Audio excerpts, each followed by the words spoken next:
Hey, what's up, everyone? It's John Samuel, and welcome to All Access Live. Today, we have a very special guest. We have Allie Ingersoll, who is a disability strategy consultant. She's an author, writer, she's a speaker, and most recently, she was crowned Miss Wheelchair America 2023. So, welcome, Allie. Thank you so much, John. Such a pleasure to be here. Thanks for having me on. No, that's great. Congratulations on your recent, crown.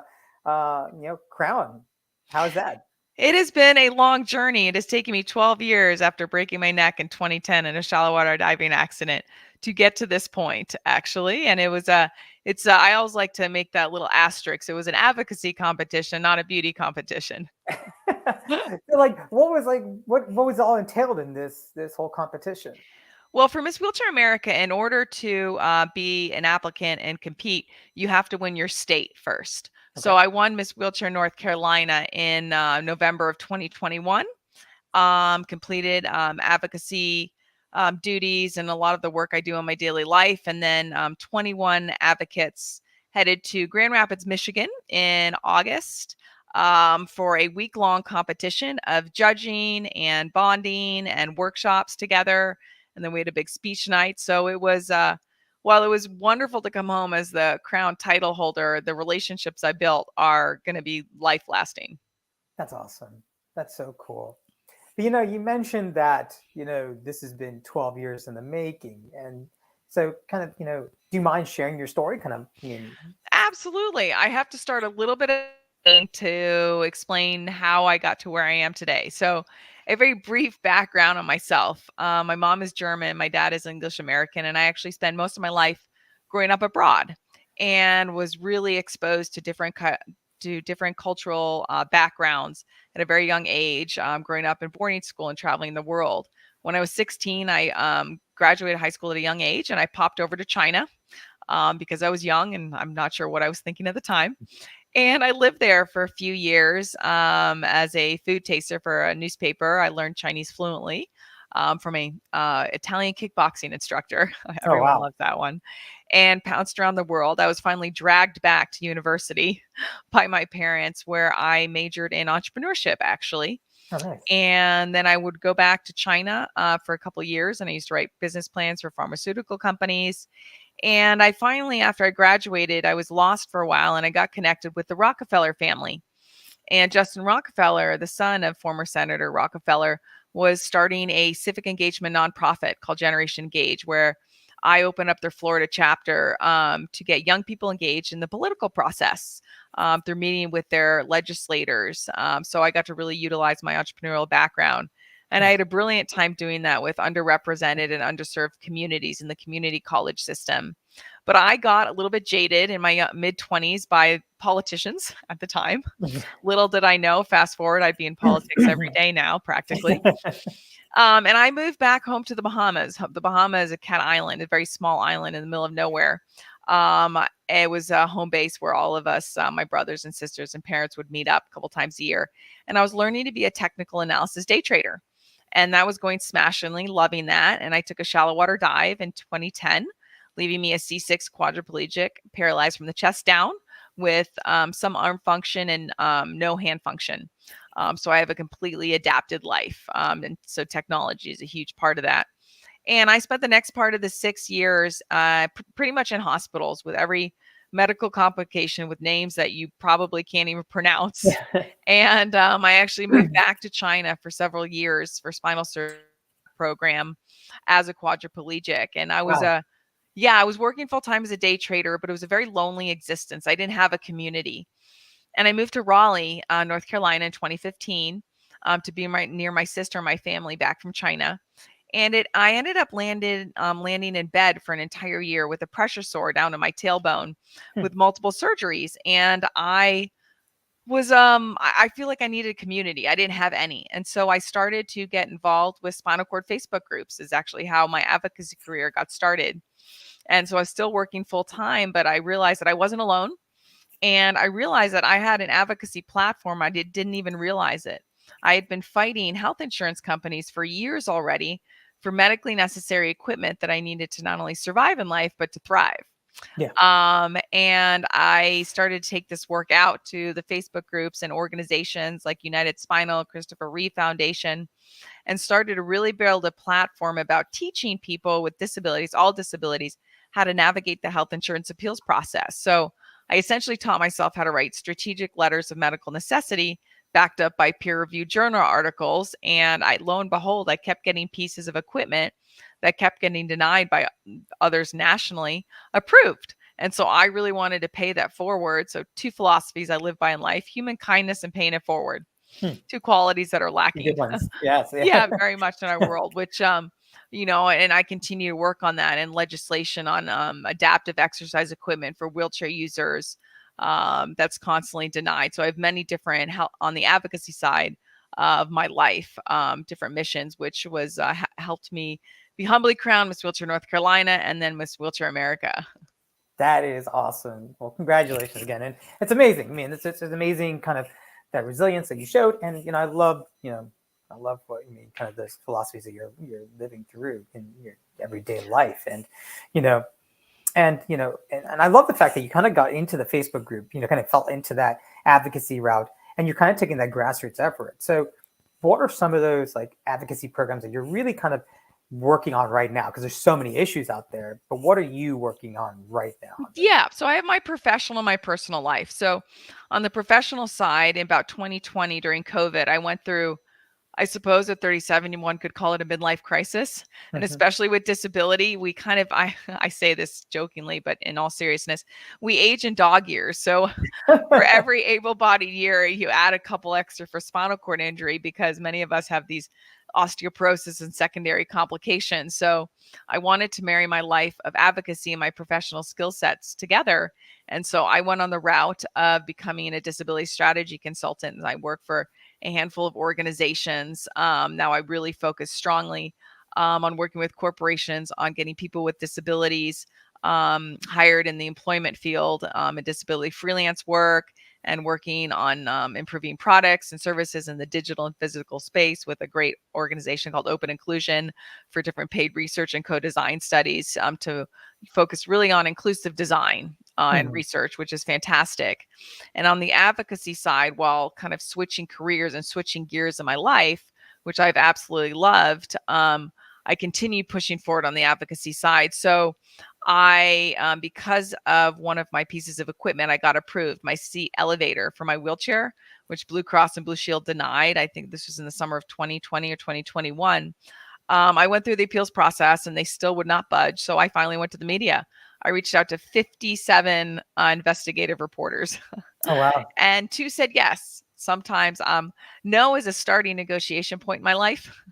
People think they see all my success, and I said, you don't understand. I fail 80% of the time. I just have my hand in so Yeah. many pots at all times that something usually pops up.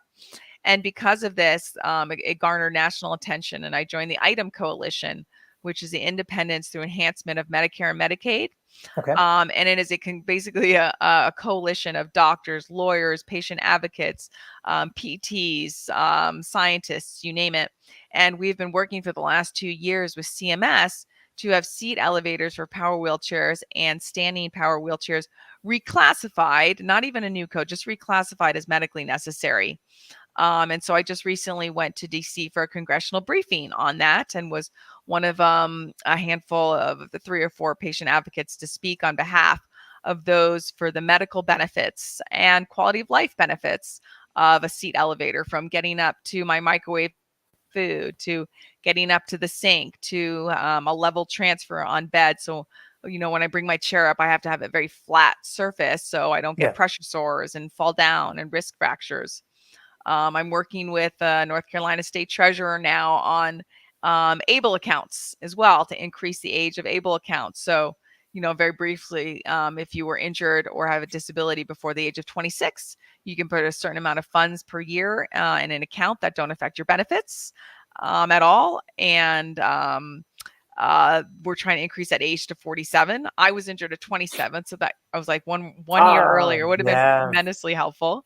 I'm working with the North Carolina Medical State Board in the coming weeks. And I worked with the Blue Cross Blue Shield policy directors for a long time, many months, on adaptive exercise equipment, and they sent me a beautiful I won't dive into the exact language of the letter, but it was diplomatic, but kind Yeah. of go away. And I Yeah. never go away. So I introduced legislation in May with our state senator, North Carolina, Senator Jay Chaudhuri, on adaptive exercise equipment. That, of course, failed because we all know politics. It takes time, a lot Mhm. of time. And so now I'm working with other lobbyists. So this is an issue near and dear to my heart, that I will just continue to work on, because I work about 75% of my week. I dedicate about 50 hours professionally to work, but about 15 hours a week just to advocacy and pro bono, and just helping the human race on many topics in inclusion. Yeah, that's amazing. Cool. There's so much there to unpack, and I think that there's, I think a lot of people may not even, not even think about the way that, you the type of equipment that you need to be able to use a microwave, or to be able to use, um, you know, different aspects of your life. That's just, these are just everyday activities that we need, and that you need access to this equipment, right? And I Well, think, precisely. And I mean, that's in the pan disability community, regardless of your access need, whether you're blind or you're deaf or chronic ailment or mobility impairment. There's so many things that we need, from technology to physical products and services, to make things a little bit more inclusive. Speaking of inclusion, that's actually how we met, John.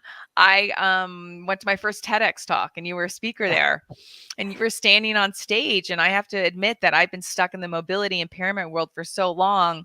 At that point in my life, my eyes were not open to the other access needs of the other disability communities, yep. which is really where I made a change. And you were a huge inspiration in that to start. And you Oh, got up on stage and you started chatting, and you had me giggling right in the beginning. And I thought to myself, I have to know John. He has to be I collect great human beings in my life. And I was like, John is going to be one of them. So I followed up with you, and ever since, it's kind of been history. yeah, no, I'm so thankful you did do that, because it was great, because like it was great to meet you and to kind of hear your story, because I think that's kind of what I think is important, is that we share people's stories and that we build this new level of understanding. Because again, I think it's we don't know what we don't know, right? And Yes. and there's one thing about reading about it or seeing a social post, but there's something about actually talking and understanding that it's not about just a piece of equipment. It's not just about some technology, but it's actually about people. And when you get down to it, you get to see that it's an actual person that needs this. It's And I human think, centric. Absolutely. and I think I you get mean, back to that human centric aspect of it.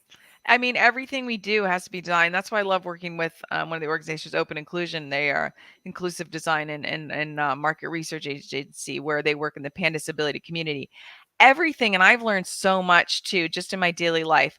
When you are online, or you're filling out a form, or you're going through a physical entrance, thinking about every touch point and every access need, it's challenging. A lot of people, corporations, stakeholders, community organizations, they don't see it from a lot of different areas. And that requires a lot of community collaboration from people in the pan disability community to not just expect change, but they have to speak up, right?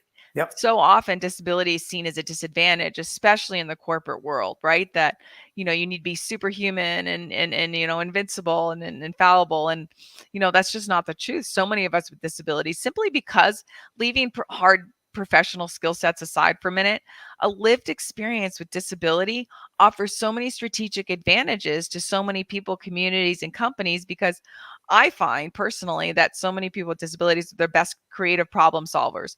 We have to come up with solutions that people haven't even thought of yet. Our Oh, yeah. engineers help us, right? And many of us are committed to what we're doing.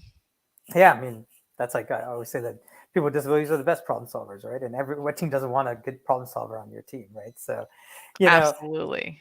and another thing you talked about, and I'm glad I didn't know about your work with the Able Fund, kind of raising the age, because I actually wanted, before talking about it and kind of advocating for the Able Fund, I actually wanted to take part in it myself. So I started just putting monthly contributions exactly a year ago. I started last year, and so I'm actually 12 contributions in, and I wanted to understand it better before talking about it. But you're right. I mean, having that 26-year like age group, it's like almost, I guess that's where you technically, you're off of parents like insurance or whatever. But again, it's Mhm. always arbitrary, because I think there are a lot of people who acquire disabilities throughout their life, and to why restrict that from giving access? And we need more people in the able fund, because I don't think there's Well, enough they people do. actually. And that's the challenge, right? So when you have a severe disability where you need a lot of help, you're in one of two categories. You either are working for yourself and you make too much money and you are not on any government benefits and you cannot get any help. And that's very expensive. Very, very expensive. And I write about that all the time. Yeah. Or you do have government benefits and you're depending on your state and your Medicare, Medicaid program, you can make maybe up to like $1,100, give or take. That is barely enough to survive, and it's ridiculous, and your benefits will be affected. So these able accounts are so crucial to so many people's lives. I Yes. mean, I don't have any government benefits, and I have to work sometimes just day and night, even through intense chronic pain, just because I mean, what's the alternative? I have to get the bills paid. Yeah. I mean that the kind of that cutoff on being able to receive, benefits is so like it's I don't get it. I don't understand it. Right? Or you're penalized. So You're penalized to want to technically, move up in your or career. Yeah. Medicaid, right? Medicaid is one payer that would pay for caregivers. So no matter how, depending on your state, but in the state of North Carolina, you can join the Medicaid program no matter how much money you make.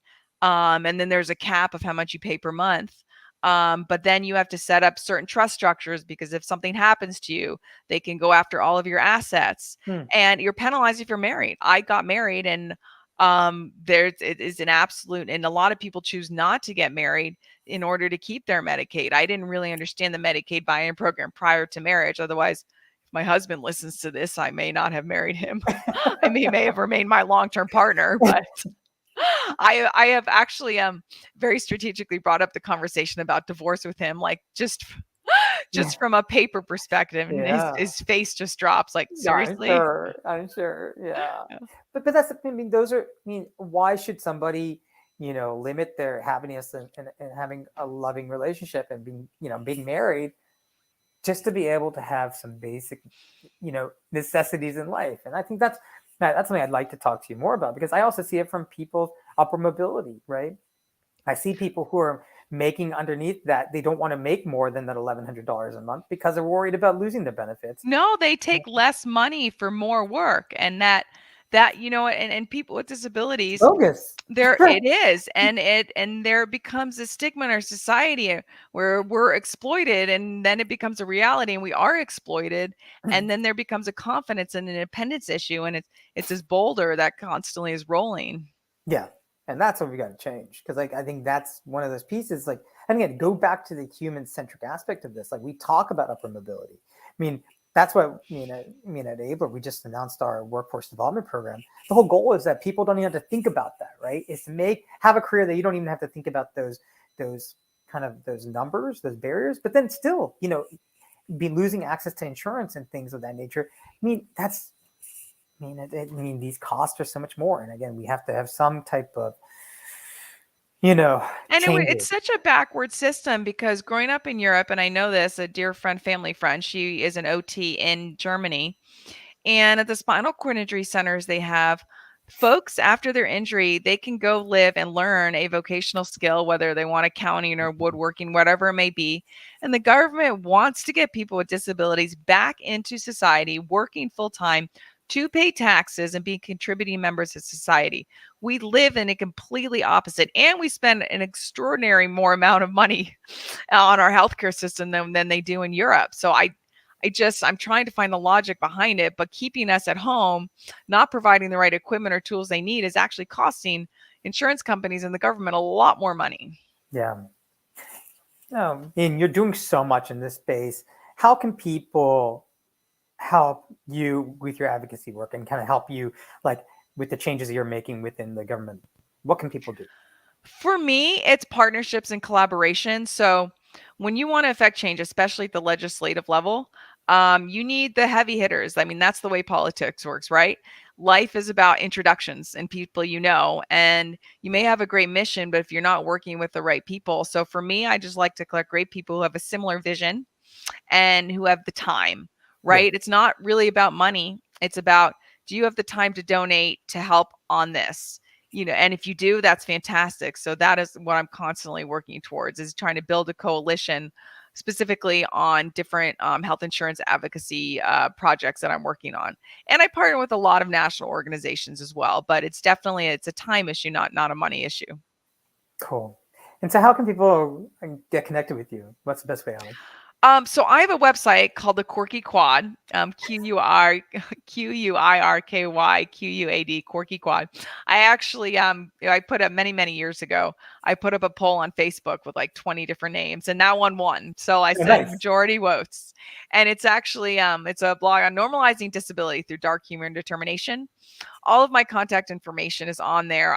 It's from Miss Wheelchair America work to my health insurance advocacy to I oftentimes just write about really uncomfortable topics, but I normalize it through the lens of dark humor Nice. because you cannot live a life with disability if you do not have some humor. Yeah, Otherwise, it would be a very sad great. and lonely road. For sure. You know, from relationships to life to hygiene to you name it. And I think debunking a lot of myths people have about disability is so important. I give a lot of talks to companies as well and different ERGs and different C-suite leaders on these very topics that, you know, for me, I think it's common sense, but I realize for a lot of it, everything's driven out of fear, right? Fear of, okay, the woman in the wheelchair just rolled in. Do I hold the door? Do I not hold the door? What kind of access needs is she going to need? Yeah. I'm right here. You can ask me. Right? But it requires all of us with disabilities to be open and be ready to talk about it.